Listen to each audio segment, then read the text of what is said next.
हाय hi friends, चलिए आज की कहानी को शुरू करते हैं। एक गरीब मजदूर किसान था। वह खेत में काम कर रहा था, मिट्टी की खुदाई कर रहा था। मिट्टी की खुदाई करते समय उसे एक चमकीला सा पत्थर मिला।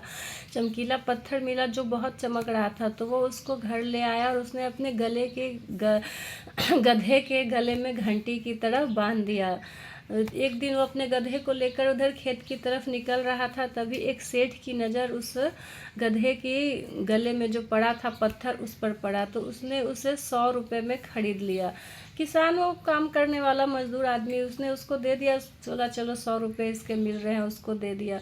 और उसने, जो आदमी लेके गया, जो सेठ उस पत्थर को लेकर गया, उसने उसको अपने दुकान में सजा दिया। एक दिन उसकी दुकान पर एक जौहरी आया। वो जौहरी आया तो वो तो उस पत्थर को देखकर पहचान गया कि ये पत्थर नहीं, हीरा है। लेकिन उसने वो सेठ से कुछ नहीं कहा, बस कहा कि ये कितने का है। तो उसने कहा कि 100 रुपये का। इस पर जौहरी कहा कि नहीं, 80 रुपये में दो। सेठ ने कहा कि नहीं, 80 रुपये में नहीं आएगा, और वो वहाँ से चला गया। उसके बाद शाम को एक और जौहरी आया, उस पर नज़र पड़ी उसकी हीरे पर, तो फिर उसने भी सेठ से पूछा। सेठ ने उसे भी कहा 100 रुपये। तो वो दूसरा जौहरी 100 रुपये में उस हीरे को लेकर के चला गया। फिर वो जो पहला जौहरी जो देख के गया था उस हीरे को, वो फिर आया और उसने सेठ से कहा कि वो हीरा कहाँ है, वो पत्थर कहाँ है, दो मुझे, कितने में दोगे। तो उसने बोला कि वही, मैंने तो चला गया, एक आया था सेठ लेकर और वो 100 रुपये में लेकर चला गया। उसने मुझे चिक चिक झिक झिक कुछ भी नहीं किया, तुम तो 80-80 प्यारे रहे, वो मुझे 100 रुपये देकर चला गया। तब जाकर उस पहला जौहरी था वो सेठ जी को डांटने लगा और बोलने लगा कि तुम मूर्ख हो क्या, तुम्हें पता नहीं है वो पत्थर नहीं, वो हीरा था जिसे तुमने 100 रुपये में बेच दिया।